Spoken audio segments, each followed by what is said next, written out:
সুপ্রিয় সহকর্মীবৃন্দ, আসসালামু আলাইকুম।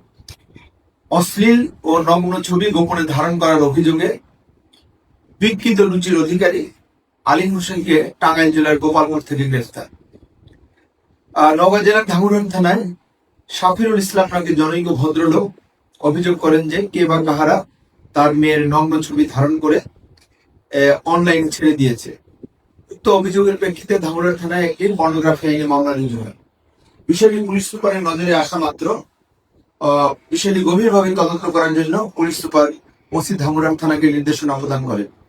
এর প্রেক্ষিতে সেই ফেসবুকের লিঙ্ক বিশ্লেষণ, তথ্য প্রযুক্তি বিশ্লেষণ এবং সাইবার অ্যানালাইসিস করে ধামুরহাট থানার একটি বিশেষ টিম গত 8 তারিখ রাতে টাঙ্গাইল জেলার গোপালপুরে প্রেরণ করা হয় এবং সেখানে অভিযান পরিচালনা করে আসামি মোহাম্মদ আলিফ হোসেন পিতা আজহারুল ইসলাম থানা ঘাটাই জেলা টাঙ্গাইলকে গ্রেফতার করা হয় এবং গ্রেফতার করার পর তার মোবাইলটি জব্দ করা হয় এবং উক্ত মোবাইলে ভিকটিম ছাড়াও তার আরো কিছু অর্থাৎ আরো কয়েকজন নারী ছদ্মনাম রুমা, নিপা এবং হালিমা তাদের অশ্লীল চিত্র সেখানে পাওয়া যায়।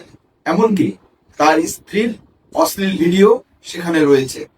প্রাথমিক জিজ্ঞাসাবাদে জানা যায় যে সে একজন বিকৃত রুচির অধিকারী এবং সে ফেসবুকে, অনলাইনে, হোয়াটসঅ্যাপে নারীদের সাথে বন্ধুত্ব করে তাদের নগ্ন ছবি ধারণ করে এবং ভিকটিমকে জিম্মি করে বিভিন্নভাবে ফায়দা লুটার চেষ্টা করে।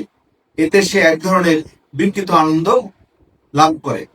নওগাঁ জেলা পুলিশ পরিষ্কারভাবে বলতে চায় যে নারী ও শিশুর বিরুদ্ধে এই ধরনের যে কোনো অপরাধ জেলা পুলিশ কঠোর হস্তে দমন করবে।